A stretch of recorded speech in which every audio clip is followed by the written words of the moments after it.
Welcome to engineers point. आज हम शुरू करेंगे हाइड्रोलिक्स एंड हाइड्रोलिक्स मशीन, यानी सिविल इंजीनियरिंग और मैकेनिकल इंजीनियरिंग दोनों आपका ब्रांच में कॉमन सब्जेक्ट होता है, हाइड्रोलिक्स और हाइड्रोलिक्स मशीन। इसमें सिविल का आपका 3rd सेमेस्टर में आता है और मैकेनिकल का 4th सेमेस्टर में, तो दोनों के लिए कॉमन है। थोड़ा सा अंतर है, तो अंतर से कोई लेना देना नहीं है, ठीक है। तो यदि आप सिविल से कर रहे हैं या फिर मैकेनिकल से डिप्लोमा कर रहे हैं तो ये वीडियो आपके लिए यूजफुल होने वाला है ना। तो सिविल 3rd सेमेस्टर में आज हम शुरू करेंगे क्या, हाइड्रोलिक्स और हाइड्रोलिक्स मशीन। सबसे पहले हम पढ़ेंगे फ्लूइड प्रॉपर्टी, है ना। क्या पढ़ना है हमको, फ्लूइड प्रॉपर्टीज। फ्लूइड प्रॉपर्टी यानी द्रव्यों के गुण। क्या पढ़ेंगे हम, द्रव्यों के गुण, ठीक है। अब देखिएगा, हाइड्रोलिक्स में पहला चैप्टर आपका इंट्रोडक्शन है। इंट्रोडक्शन को जैसे जैसे हम शुरू करते जाएंगे, कहने का मतलब पढ़ेंगे फ्लूइड प्रॉपर्टी पढ़ेंगे, उसके बाद हम पढ़ेंगे हाइड्रोस्टैटिक फ्लूइड, है ना। इसके बाद काइनेमेटिक, डायनेमेटिक, बहुत चीज़ है। तो आपका जो इंट्रोडक्शन वाला पोर्शन है उसी में सारा कवर हो जाएगा। कहने का मतलब इंट्रोडक्शन पहला चैप्टर है, तो आपका जैसे जैसे हाइड्रोलिक्स पढ़ते जाएंगे पूरा इंट्रोडक्शन उसी में कवर हो जाएगा। जैसे कि इंट्रोडक्शन में बताया है कि सॉलिड क्या होता है। आप बचपन से पढ़ते आए हैं ना, सॉलिड क्या होता है, जो आकार, जिसका आकार और आकृति दोनों निश्चित होता है, उसके कण बहुत पास पास होते हैं, सॉलिड होता है। लिक्विड क्या होता है भाई, जिसका आकार निश्चित नहीं होता लेकिन आयतन निश्चित होता है, उसके कण सॉलिड से थोड़ा थोड़ा दूर होते हैं, है ना। गैस क्या होता है, जिसका आकार और आयतन दोनों निश्चित नहीं होता है। यही सिंपल चीज़ें हैं हाइड्रोलिक्स में, ये इंट्रोडक्शन में। जैसे कि फ्लूइड, उसमें बताया फ्लूइड क्या होता है, इसको हम यहाँ बता ही देंगे अभी फ्लूइड क्या होता है। तो इंट्रोडक्शन आपका हाइड्रोलिक्स खत्म होते होते सारे के सारे खत्म हो जाएंगे। बाकी जो हम सेकेंड चैप्टर है हमारा फ्लूइड प्रॉपर्टी, यहाँ से हम चैप्टर को अपना यानी बुक को स्टार्ट करेंगे हाइड्रोलिक्स को। अब समझिएगा, और यह है कि आपको ना डिटेल पढ़ना है और नोट्स बनाते हुए चलना है, क्योंकि हम बहुत ही डिटेल लिखवाने वाले हैं, ठीक है। अब देखिए, सबसे पहले हम समझेंगे फ्लूइड क्या होता है। फ्लूइड मतलब होता है द्रव्य, है ना, यानी वैसा मटेरियल जिसमें बहने का गुण हो, क्या कहलाता है, फ्लूइड कहलाता है। समझ रहे हैं, यानी जिसमें क्या हो, बहने का गुण हो, उसे क्या कहते हैं, फ्लूइड। जैसे कि सॉलिड कभी बहेगा, यानी जो चाक है कभी बहेगा नहीं बहेगा। तो इसके अंदर यानी जिसमें बहने का गुण होता है उसे क्या कहते हैं हम लोग, फ्लूइड कहते हैं। इसमें क्या क्या आते हैं, लिक्विड, है ना, लिक्विड। उसके बाद आएंगे आपके गैस, लिक्विड में वाटर, पेट्रोल, डीजल, ये सारे के सारे किस में आ जाएंगे, लिक्विड में। लिक्विड क्या है, फ्लूइड है। गैस होता है ना, कोई भी गैस ले लीजिए, गैस में भी क्या होता है, एक बहने का गुण होता है, तो गैस भी हमारा क्या हो जाएगा, एक तरह से फ्लूइड हो जाएगा, है ना। तो जब भी हम नाम लेंगे फ्लूइड का, तो आपके दिमाग में पानी या फिर लिक्विड नहीं होना चाहिए। फ्लूइड का मतलब क्या होता है, सिंपल सा, लिक्विड या फिर गैस। डन। अब समझिए, उसके बाद अगला टर्म दिया है प्रॉपर्टीज। तो प्रॉपर्टीज क्या है, जायदाद, रकम, पैसा, वो वाला प्रॉपर्टीज नहीं है। ये प्रॉपर्टीज क्या है, गुण। प्रॉपर्टीज यानी गुण, सबका गुण होता है। जैसे कि समझिएगा, हम कहते हैं मेरे पास एक चीज़ है जो 100 डिग्री सेल्सियस पे उबल जाता है। क्या कहते हैं, मेरे पास एक चीज़ है जो 100 डिग्री सेल्सियस पे उबल जाता है। तो आपके माइंड में तुरंत स्ट्राइक करेगा, क्या आपके पास क्या चीज़ है, मेरे पास, आप पता चल गया कौन सा चीज़ 100 डिग्री सेल्सियस पे उबल जाता है, पानी। तो आपको पता चल गया कि मेरे पास क्या है, पानी है।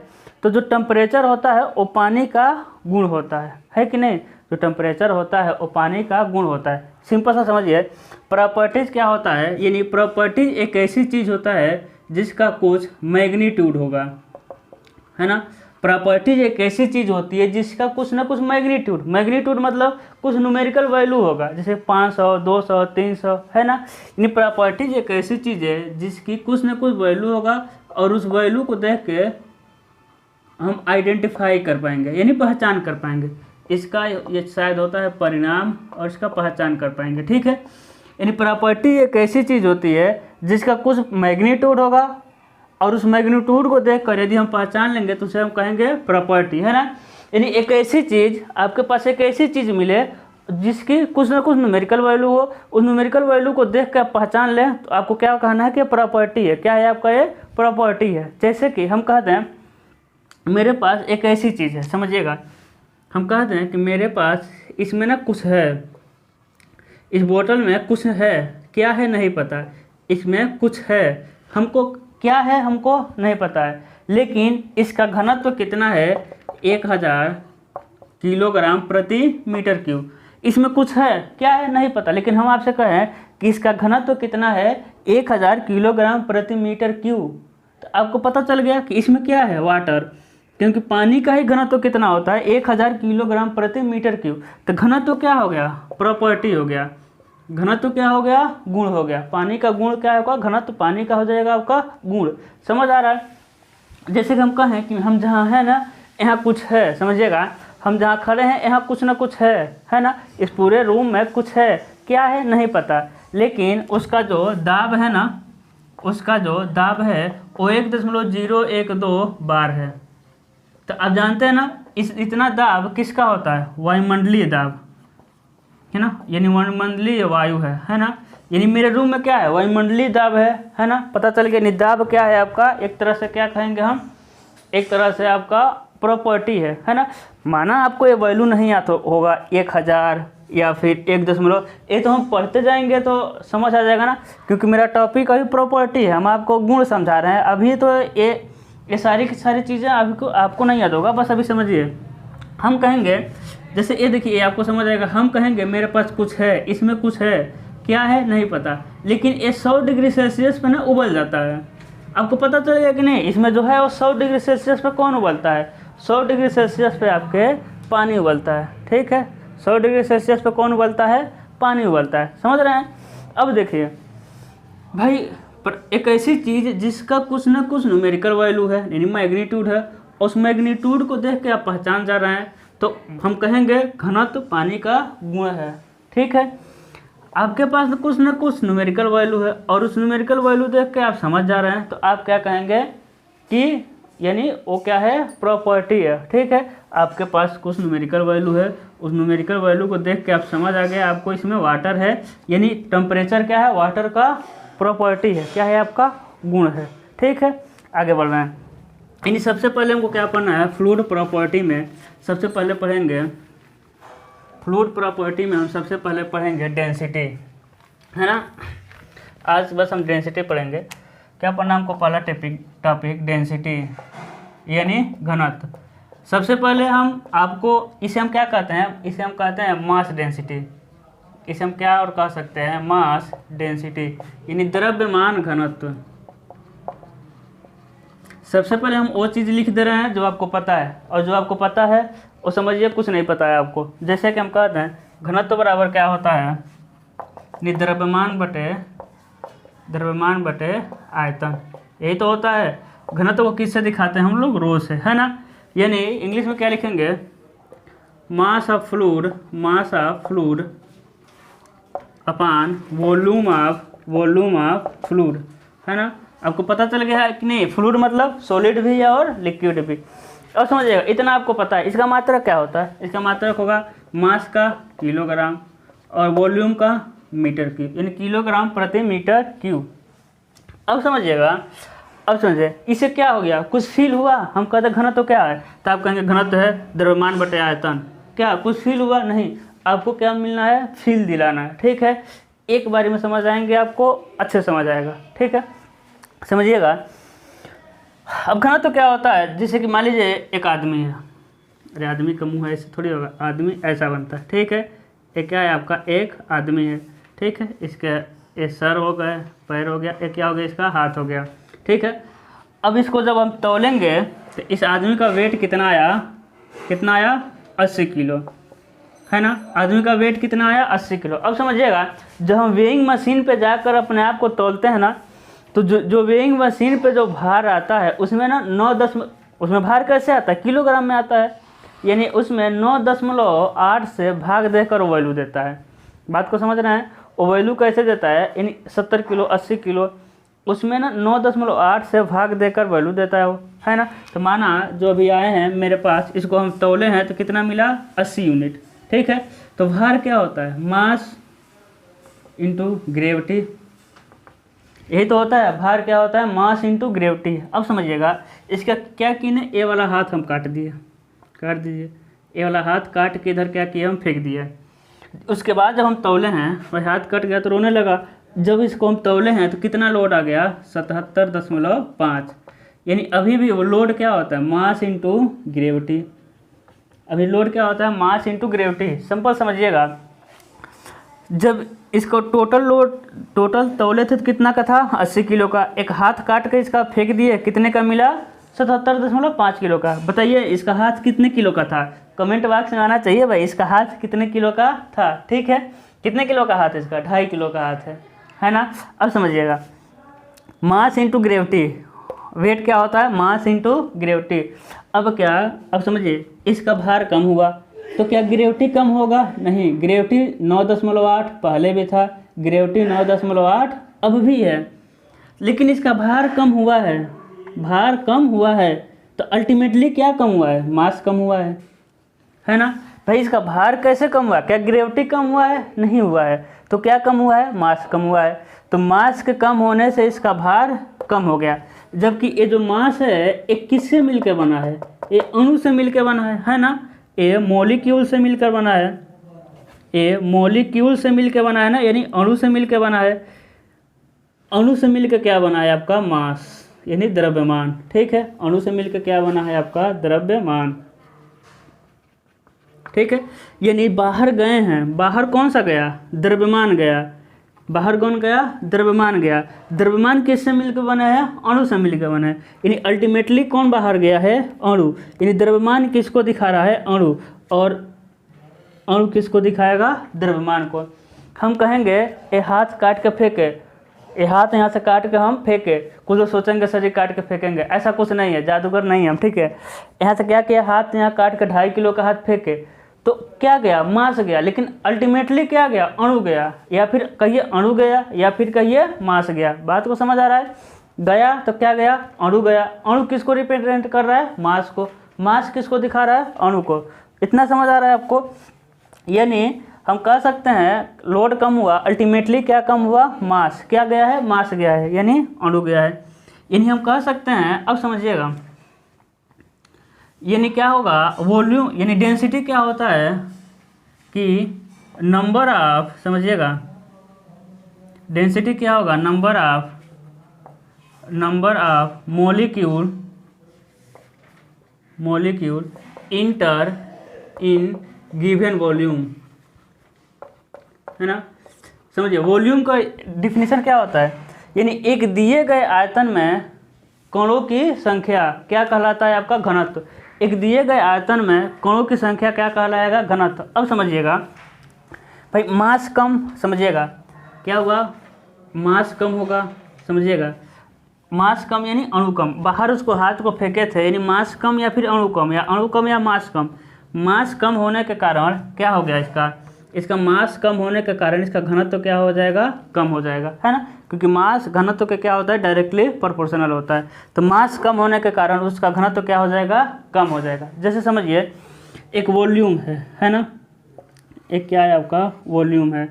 अब क्या होता है, जैसे आप जंगल के रास्ते कहीं जा रहे होंगे, कहीं जाएंगे जंगल के रास्ते, तो यदि क्या है, बहुत नज़दीक क्या है, बहुत नज़दीक पेड़ मिलेगा, तो आप क्या कहेंगे, ये बहुत घना जंगल है।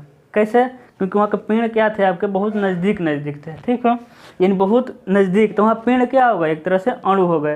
अणु ज़्यादा नज़दीक हैं तो उसके घनत्व क्या होंगे, अधिक होंगे। अणु नज़दीक है तो घनत्व अधिक होंगे, समझिएगा।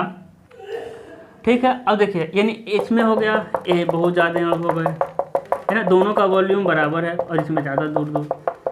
ठीक है, तो बताइए किसका घनत्व अधिक होगा, इसका घनत्व अधिक होगा, क्योंकि इसका मास, यानी प्रत्येक का कण का जो मास है ना वो समान है, क्योंकि इसमें मास क्या होंगे, अधिक होंगे। मास अधिक होंगे तो घनत्व इसका क्या हो जाएगा, देखिए मास अधिक तो घनत्व अधिक, मास कम तो घनत्व कम। ठीक है, यानी एक दिए गए, समझिएगा एक दिए गए आयतन में कणों की संख्या क्या डिनोट करता है, घनत्व। अभी आपको सिंपल समझ आएगा।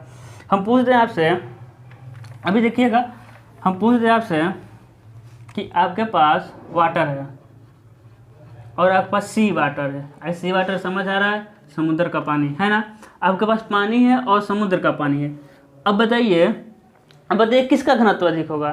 तो आप जानते हैं समुद्र का पानी को आप पी पाएंगे, नहीं पी पाएंगे। समझिएगा, अभी देखिए कितना क्लियर होगा, क्रिस्टल क्लियर, कि आप समुद्र के पानी को पी पाएंगे, नहीं पी पाएंगे। क्यों, क्योंकि उसमें नमक घुले रहते हैं। नमक किसके बने रहेंगे, नमक के जो उसमें घुले रहेंगे, उस भी छोटे छोटे अणु से मिलकर बने होंगे। तो देखिएगा वाटर और सी वाटर में किसका घनत्व अधिक होगा? भाई जिसमें कणों की संख्या अधिक हो गया। तो ये तो सिंपल वाटर है, लेकिन ये जो वाटर है इसमें कुछ नमक के भी कण घुले रहेंगे, है ना। तो इसमें कणों की संख्या क्या होती है? अधिक होती है। यानी अणु की संख्या अधिक। जब अणु की संख्या अधिक तो मास अधिक, और जब मास अधिक तो उसका घनत्व अधिक, है ना। तो ये सिंपल वाटर था जो आपका प्योर वाटर है। और ये कौन सा वाटर है? ये समुद्र वाला वाटर है जिसमें नमक घुला होता है। नमक भी तो अणु से मिलकर। तो अणुओं की संख्या सी वाटर में अधिक, अणुओं की संख्या अधिक, द्रव्यमान अधिक, और जब द्रव्यमान अधिक तो उसका क्या हो जाएगा? घनत्व अधिक हो जाएगा। क्लियर हो रहा है? अब समझिएगा, हम कहते हैं आपके पास वाटर है, आपके पास प्योर वाटर है। अब बताइए किसका घनत्व अधिक? अब इसका भी जान लीजिए। इसका होता है 1000 किलोग्राम प्रति मीटर के घनत्व। इसका होता है 1023, इसका 1023 होता है, लेकिन 1020 पर हम कैलकुलेट कर देते हैं। इसका 998 होता है एक्यूरेट। असली में वैल्यू कितना होता है पानी का घनत्व? तो 998 किलोग्राम प्रति मीटर क्यूब, लेकिन हम कितना ले लेते हैं कैलकुलेशन के लिए? 10। इसका 1023 होता है, लेकिन 1020 पे हम काम चलाते हैं। आपके पास वाटर है यानी प्योर वाटर है, और आपके पास इम्प्योर वाटर है। अब बताइए किसका घनत्व अधिक होगा? भाई प्योर वाटर यानी सिर्फ क्या है? शुद्ध वाटर जिसमें हाइड्रोजन और ऑक्सीजन के अणु हैं बस। लेकिन इम्प्योर वाटर में क्या होगा? भाई इम्प्योर वाटर में कुछ ना कुछ फालतू मिला है। इम्प्योर मतलब कुछ ना कुछ तो फालतू मिला है। जबकि समझिएगा आयतन क्या है? फिक्स है ना। गिवन आयतन देखिए, गिवन वॉल्यूम, सबका आयतन क्या होता है? फिक्स होता है। तो इम्प्योर है, इम्प्योर वाटर में कुछ ना कुछ फालतू कण मिले हैं। जब फालतू कण मिले हैं यानी कण अधिक तो मास अधिक होंगे, कुछ ना कुछ तो मास अधिक होंगे, और जब मास अधिक होंगे तो क्या हो जाएगा? घनत्व अधिक हो जाएगा। ठीक है, इतना सबको पता चल गया। हम कहते हैं एक तरफ वाटर है और एक तरफ आइस है। अब बताइए, एक तरफ पानी है और एक तरफ क्या है? बर्फ है। तो किसका घनत्व अधिक होगा? अब आप समझिए, अब इसको समझिए क्या है। अब देखिए इसका प्रयोग कैसे करेंगे। आप ना एक बोतल ले लीजिए, है ना, एक बिसलेरी का बोतल ले लीजिए जो रेलवे स्टेशन में मिलता है। अब उसमें ना क्या करिए, पानी भर दीजिए इतना दूर तक। क्या भर देना है? वाटर। क्या भर देना है आपको? इतना दूर तक पानी भर देना है। ठीक है, इतना दूर तक पानी। और इसको क्या करना है? फ्रीजर में रख देना है। कहाँ रखना है? इतना दूर तक पानी भरने के बाद क्या करना है? उसको फ्रीजर में रख दीजिए। और जब फ्रीजर में 3-4 घंटे बाद निकालेंगे तो देखेंगे जो बर्फ़ बना रहेगा तो उसका यहाँ तक चला गया होगा। समझ रहे हैं बात को? कहाँ तक चला जाएगा? यहाँ तक। यानी यहाँ तक तो पानी था, लेकिन बर्फ़ बना है तो वॉल्यूम उसका बढ़ गया है। अब देखेंगे सिंपल सा, यदि पूरा ना पानी फ्रीज़र में रखिएगा तो क्या करिएगा? पूरा भर दीजिएगा, पूरा बोतल को भर के, और जब पानी रखेंगे ना तो बर्फ़ बनने के बाद आप देखेंगे वो ढक्कन के रास्ते कुछ बर्फ़ बाहर निकल जाता है। क्यों? क्योंकि बर्फ़ बनता है तो उसका आयतन क्या होता है? बढ़ जाता है। अब समझिएगा, यहाँ क्या है? आइस हुआ ना तो उसका आयतन बढ़ गया है। भाई जब आयतन बढ़ा तब क्या हो गया? घनत्व का मान क्या हो जाएगा आपका? कम हो जाएगा। आयतन बढ़ा तो घनत्व हो जाएगा कम। आयतन किसका बढ़ा? बर्फ़ का। तो बर्फ़ का घनत्व कम, है ना, वाटर का घनत्व अधिक। आप खुद देख सकते हैं भाई, बर्फ़ है, वाटर में तैरता है कि नहीं? बड़े बड़े कितना भी बड़ा बर्फ़ हो जाए उसको पानी में फेंकेंगे तो क्या होगा? तैरता रहेगा। यानी दो चीज़ यदि घनत्व डिफरेंट है तो जो भारी होगा वो अंदर चला जाएगा और जो हल्का होगा वो कहाँ चला जाएगा? ऊपर। तो सिंपल सा यही था आपका घनत्व। सिंपल समझ आया? घनत्व क्या होता है ना। फील हुआ? घनत्व यानी एक दिए गए आयतन में कणों की संख्या, है ना। हाथ काट के फेंके थे तो कण फेंके थे, कण यानी अणु फेंके थे, अणु यानी मास फेंके थे। मास कम, घनत्व कम। ठीक है, मास कम हुआ तो घनत्व क्या हुआ? आपको मिला दिए गए आयतन में कणों की संख्या घनत्व दर्शाता है ना, दर्शाता है। इसे रो से प्रदर्शित करते हैं, है ना, इसे रो से प्रदर्शित करते हैं। इसका मात्रक किलोग्राम प्रति मीटर क्यूब होता है ना। अब क्या लिखना है? अब लिखना है घनत्व equal to rho equal to द्रव्यमान यानी स्मॉल m/आयतन। ठीक है, ऐसा लिखना है। घनत्व इक्वल टू द्रव्यमान बटे आयतन। अब समझिएगा, है ना। अगला टॉपिक क्या होगा मेरा, यानी तापमान और दाब का घनत्व पर प्रभाव, है ना। तो अब क्या देखेंगे, अगला टॉपिक तापमान और दाब का किस पे प्रभाव देखेंगे, घनत्व पर प्रभाव देखेंगे। तो ठीक है, तो ज़्यादा हमको अभी ज़्यादा नहीं पढ़ना है, धीरे धीरे हम पढ़ेंगे, क्योंकि सारी चीज़ें हम जान जाएंगे, समझ जाएंगे, उसके बाद पढ़ेंगे तो अच्छा फील होगा। ठीक है, तो आज के लिए बस इतना ही।